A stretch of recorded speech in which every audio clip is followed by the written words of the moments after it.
imagine throwing up a lucrative job with IBM to go and become a farmer? Well, it's a pipe dream that many have once in a while when life gets tough. But someone who has really done it will tell us the true story today. I'm joined today on a very special conversation on the India Development Debate. Joining me is Mr. Venkat Iyer, former IBM project manager, who at the age of 37, about 15 years ago, gave it all up to go and live on a farm and, grow the food that he eats and consumes. His book has come out recently, Moong Over Microchips, which talks about his journey, and it has some fascinating anecdotes in it. Venkat, thank you for joining us in the studios today. Pleasure to speak with you. The first thing is, when the thought struck you that you want to give up a job in IBM, in a multinational in Mumbai, and go and live on a farm, how many people told you you've lost your mind? Actually, it all started off by, it was a good job, IBM, and I was doing well, but I wanted to do something different. So I started applying first for other jobs. But then I was a project manager, and all the jobs I got was for project management. During this period, my wife was doing research on organic cotton. And she used to go to the villages, stay with the farmers and do research for a book. And when she came back from her travel, she used to tell me all stories about these farmers and how they lived and all that. It was very fascinating. So it was after one of her trips that one day I asked her, I said, what do you think if I became a farmer? And she said, why not? 65% of this country can do farming. You can also do it. So I shared this with my colleagues in IBM and told them that this is what I'm planning. You won't believe it, not a single person said it was a stupid idea. Really? Yes. As long as they didn't have to do it. That's exactly what I asked them. I said, hello, if you think it's such a great idea, why don't you do it? Why me? Each one had his own reasons. Some said, I've just bought a huge flat. Some said, my parents are not well. Some said, my kids go to the best school in Bombay. What do you think? I realized that deep within, each one of them wanted to break away. But there were some things that were holding them back. But what I really realized going through your book, Venkat, is the cost of breaking away. It sounds fascinating. At the end of it, you describe the quality of food you eat, and you refuse to use chemicals, pesticides. You describe the kind of life you lead. But the costs are very high. Lack of medical care, lack of facilities, lack of luxury, lack of comfort, lack of money that everyone aspires for. Yeah, it is a tough life. Okay, first thing is we don't have help in the village. You have to do everything. And like you said, infrastructure is poor. Medical facilities, I would say, don't exist. And but then once you're in that open skies, you're eating the good food. We have a lot of pets at the farm. Well, it's sort of, you don't really feel bad about it, you enjoy it. So that's the thing. Another thing that struck me is how you describe your journey of actually acquiring this land and starting the process of farming. Yeah. And the number of hurdles and corruption you have to face. Yes. The biggest example was to actually buy the land, how you had to go back to Kerala to prove that there was some agricultural land in your family at some point. Just take us through that process to understand how bureaucracy works in this country on the ground level. Yeah. See, after I selected the land and I paid the advance, I realized that to get the land in Maharashtra, I have to prove that I am a farmer. And how do you prove it? Is you need to have agricultural land in India. That is your family. Well, I asked my parents and I asked my cousins and all. Nothing. Nobody actually, because my grandfather migrated. So if you've never had agricultural land, you cannot go and buy land. No, it's not allowed. Okay. Yeah, so I poured through all the law books of Maharashtra land laws, and there I found a clause which said that the collector has the right to give me land, even if I'm not a farmer. So I did go and meet the collector, and I showed him the law, and I said, why don't you do it for me? And he said no. He said, I know the law exists, but I can't do it because it will set a precedent. He said there will be hundreds of others like you will say that, we want land even though we are not farmers. And this is actually to protect the people, the farmers, so that they don't get cheated by non-agriculturists buying agricultural land. And that's why I had to go back to my ancestral land in Kerala, search the records and find out that my family did own land in Kerala. And that certificate worked here. No, but you had to do all of this to avoid giving a bribe. Bribe, yeah. If I don't want to do this, all I had to do was pay money to the officer in Dhanu. But we had decided that we wouldn't do that because we were not doing anything wrong. Why should we pay money? And it was a legitimate thing. We just wanted to buy land, that's it. But the only way to do it took me almost 6 months and hundreds of trips before I got the certificate. It would have cost you more than the bribe? Maybe. I actually didn't calculate, but it doesn't matter. I didn't pay. So I see this as a recurring theme throughout, and this really struck me about your story, Mr. Iyer. Because we talk about corruption and bribery on a very esoteric level when we discuss it. That it's somewhere and corruption has to be stopped. But you are facing it every day, and the way you describe it, people in your village face it every day and are very used to it, whether it's seeds, whether it's fertilizers. Explain to us how it works. See, the thing is, it's not that they don't know that it is wrong, okay? Like for example, you need a document, a land revenue document called Sat Bara, okay, which says that you own the land. It is the revenue officer's duty to give the certificate whenever it is demanded. There is no charge for it as per the law. But the guy takes $100. Every time you go, he'll take $100. Now you will say, why give this $100? Fight it out. So they have a very simple logic, What they do is they will say, oh, today I don't have time, why don't you come tomorrow? Now to travel from my village to this revenue officer's office, it costs about $50. So today I go, I've already spent $50. He's telling me come tomorrow, I'm going to spend $50 again. So I might as well give him that $100 and solve the problem at that point. That's how people think. So corruption is something which has become a way of life now. And when I try to fight this, they all laugh at me. They say, you don't have $100, just give it to him now. Why are you breaking your head with it? What they don't understand is that I'm not supposed to give it. That's the main point, So there is no point in having slogans which say that corruption is gone. It is not gone. Even today, it is still there.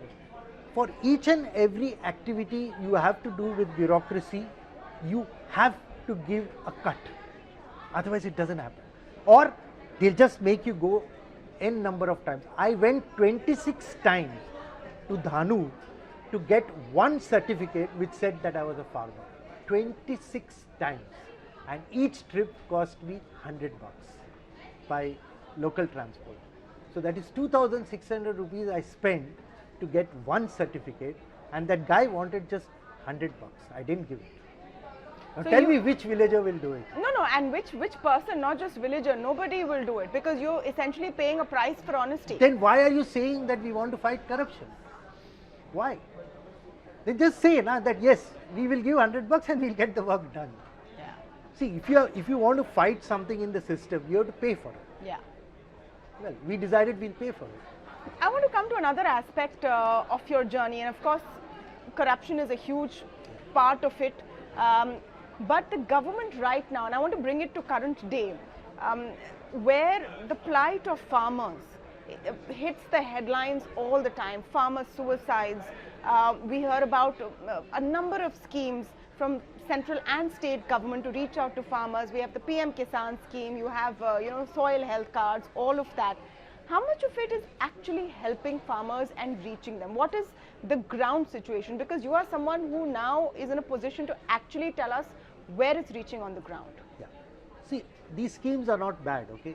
A soil card is good, the PM scheme is good, everything is good, crop insurance is good, all this is on paper, it looks good. But finally what happens is, it all boils down to the market. Where is the market for the farmer and where is the price? There is no price. He gets very little money for the effort that he is putting in, And whenever it comes to calculation of the price of agriculture produce, at that point of time, only the input cost is taken. That is the seed, the fertilizer, if at all he is using, the tilling, this, that and all, labor, and most of the time the labor is their own labor, that is their family is doing it. So half the time it is discounted, it's not counted. So you arrive at a price which does not even cover his production cost. How will he make money? Whereas when you're working in a company, for example, you're working in a company, you look at your pay slip. Is it just basic? You have 300 items which are listing your salary. You have HRA, you have canteen allowance, food allowance. In some companies they give you clothes allowance. Why? The farmer doesn't wear clothes. Doesn't he have a house? Doesn't he have children who have to be educated? So you add all that allowances and the price will go up. But the end consumer refuses to pay that price. He says, why should I pay? The moment the cost of tomato goes up by 10 rupees, all the channels will show women saying that our budget has gone haywire. Have you seen? Yeah, no, because there are more consumers than farmers. But don't you agree that both sides have to be thought of? But has anyone gone to the farmer when the price of tomato becomes 1 rupee and tell the farmer ki bhaiya, don't worry, we will give you 10 rupees. Has anyone done that? No. But when the price goes up from 10 rupees to 20 rupees, you go to each household and ask how their budget is affected. But when it goes down, there is no report. Nobody goes to the farmer and asks, dear brother, how are you doing? So what does he do? He throws it away. And then you have visuals of tomatoes fallen on the road or cauliflowers, and then people say, oh, what a wastage, they could have given it to an orphanage. Why should they give it to an orphanage when they work so hard and they are getting 1 rupee for it? You understand? So the problem is that if the farmer is in trouble, that's okay, he is always in trouble. But if a consumer is in trouble, then it becomes big news. No, but the government keeps talking about farmer distress. You have MSP prices which are hiked. Right. They're saying they're going to give 2 times of production or production plus 50%. Right. Is all of that actually happening? There is a huge budget for subsidies to farmers, for help to farmers. No. So I'm wondering where it's all going. See, the MSP calculation, there is a huge problem with it. Okay. Yeah. Now, what the Swaminathan committee said was something different. Yeah. And the way it was interpreted and actually implemented is way below what the Swaminathan committee has said. Please understand that. Not true. So, MSP today also is not what should be there. I want to bring it down to your experience, and you mentioned it in this book with Lady Fingers. Right. Where, Lady Fingers was selling for 30 rupees in the market, but you were offered 4 rupees. Right. And this is for organic, chemical free. Absolutely. Which here in the cities, we pay a premium for. Probably more than 30 rupees. Definitely. Yeah. But when you go to sell it, what happens? That's because we have this multi-level, okay? We have this middleman. That's why I was saying, where is the market? As a farmer, I don't have access to the market. I have to rely on these levels, on these middlemen. And at each level, the middleman has to take a cut. I mean, how does he survive? So I'm not saying that they're crooks, they're not. They're just making a living out of it. So because by the time it reaches the city dweller, the price has gone up by about 4 or 5 times. And the farmer, sitting in the city, you feel that, wow, I'm paying 50 rupees for this lady finger. I'm sure the farmer must be getting 40 rupees. No, by the time it goes down to the farmer, it's less than 10 rupees. Are you getting it? Yeah. So you need to improve this marketing channel. You need to remove this middleman, which is what we are doing now. We are working with 70 farmers, Adivasi farmers in the next taluka with the help of a trust, ML Dhavle. And what we have done is we have arranged for a vehicle for them, and the farmer himself comes to Bombay and sells it directly to the consumer. So no middleman.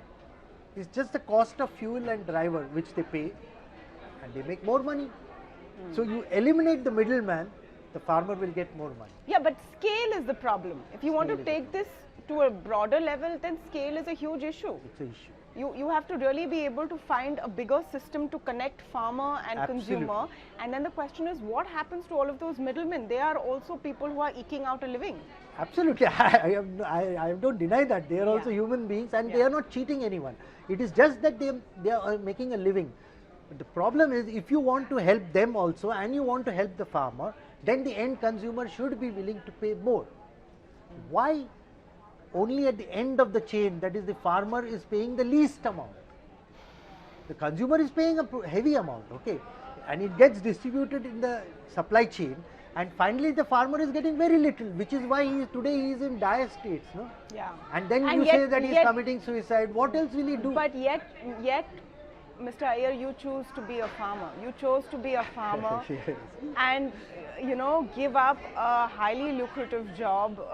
You are highly educated and you could have worked anywhere. Has it all been worth it, especially when the tide is flowing in the opposite direction? Generations of farming families now, the younger generation doesn't want to do this anymore. Yes, you're right.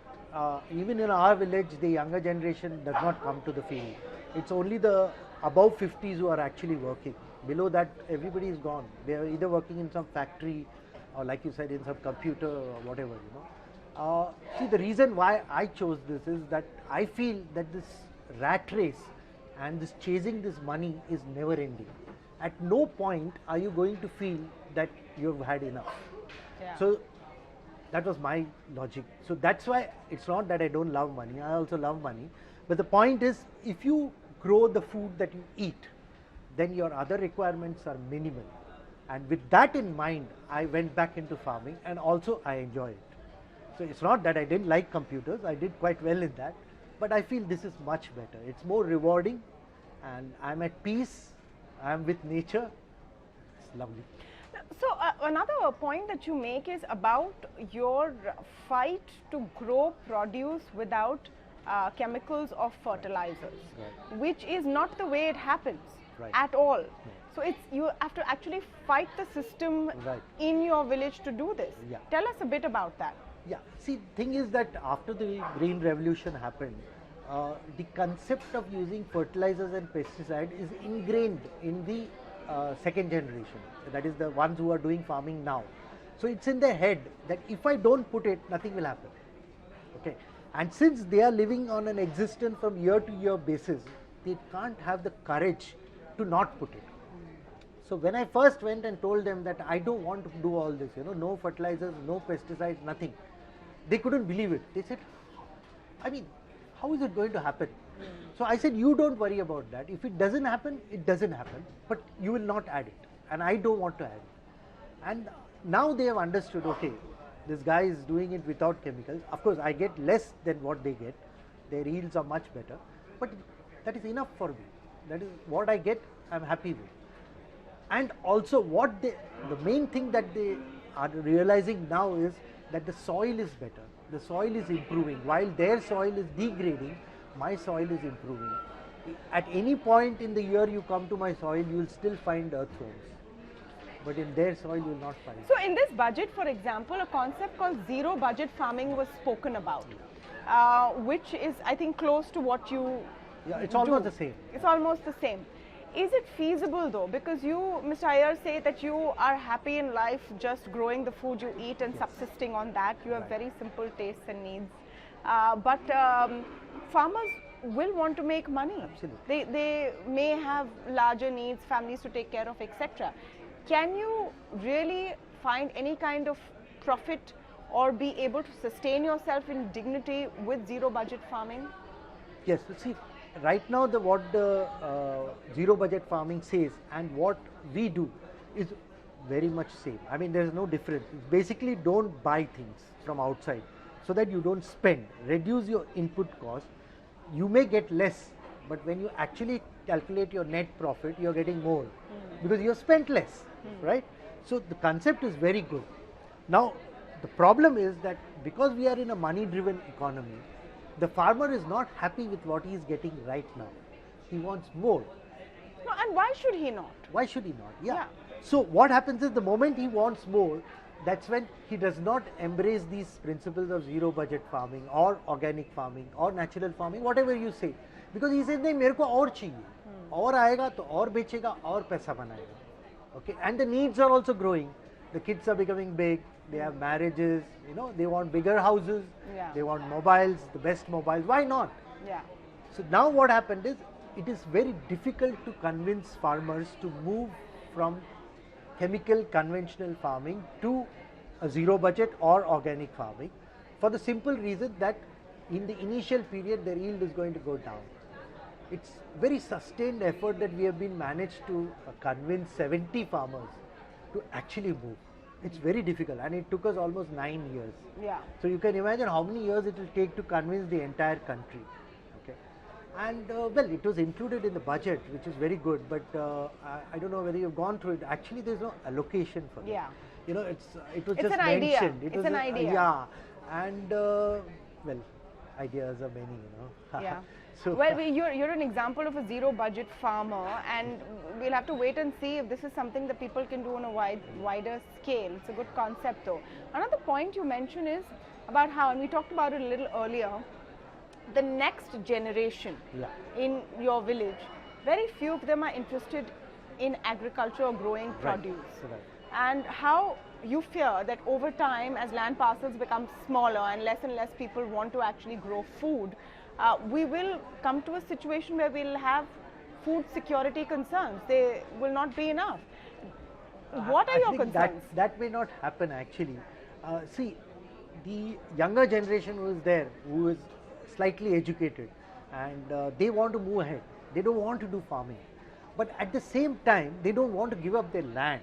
Okay, so what they do is they'll employ some resources and still till the land on a very low scale, but they will still do it. So I don't think it would land up into a situation where we'll have a food security problem, because there will be still people who will still grow food. That's not going to happen. But what is going to happen is the quality of food that is there, that is going to go down. That is going to happen because people are losing interest. Like for example, contract farming. You know, you have a person who gives it on contract. I have no affection to what I'm growing. You know, I'm just doing it for money. So those are the kind of issues which will creep in. But somebody or the other will grow food. And of course, nowadays, so people love to eat food from abroad, not from here. You know. But people love organic food. They love organic. Organic but, has become the catchphrase. I'm sure ragi and nachni doesn't work when you have quinoa in the hotel. So you want to eat quinoa, no, but say what you're trying to say, Mr. Iyer. Are you making a pitch for local produce when everyone's idea of health is the international fad? Sadly, I believe in this concept of SLO. It's seasonal, local, organic. That's the way forward, and that is what will give you good health, and really people will not have a problem. Unfortunately, we read up things which are there, and then we believe that things which are growing abroad and they are good for us. It's not true. What we have here is good enough for us, but then we don't value it. Like they say, "Ghar ki murgi dal barabar." Organic murgi ho to chalega. ठीक है, चल जाएगा. I want to wrap with just a couple of things. One, what would your message be to people who make policy? People in governments who spend a lot of time thinking and talking about how to alleviate farmer distress. It's a huge political issue as well, crops up especially before any election. Yeah. Do you have a message for those who make these decisions on how they can really make farmers' lives better? See, the sad thing in our country for the last so many years is that the people who make the policy are actually not the ones who are doing it, right? So you sit in an AC room and you have a conference at the Taj and you decide your policy. You actually have not gone to the field and worked. That is the problem. So you have people who have just these visions and these ideas, but who have actually not done a day's work. So they don't know. That's one thing. And the second thing is, like you said, these farmers have become a political vote bank. So just before elections, now it gets heated up, and once the elections are over, it just dies down. Nobody talks about them. It's gone. Yeah. It's just over. So you give some, loan waiver, or you give some 2,000 rupees to the farmer. You win the election. After that, you forget. Incidentally, in our village, we still have not got that 2,000. Okay. Nobody has got it. But it was announced, right? Don't worry, elections are coming in Maharashtra. I hope Fadnavis will give it to us. Okay, but okay, one more piece of advice for people watching this and somewhere in their mind thinking that this person is brave, this rat race feels suffocating to me as well. Should I do it? Should they do it? What would be your advice? Yes, it is possible. Okay. My conclusion after going through this 15 years is, I would say that you require 5 C's to do something like this. Okay, I'll just tell you what they are. One is courage, second is commitment, third is conviction, cooperation from your family members, from your friends, and a little bit of capital. These 5 pillars need to be built on a solid foundation of planning, passion, and patience. You do it, you'll win. Fabulous. Thank you so much, Venkat, for coming down to our studios today and speaking with us. And I hope this has been an experience for our viewers as well, who listen to a story about something that everyone thinks that they will do someday, but what it really takes is a very different deal. Thank you for watching.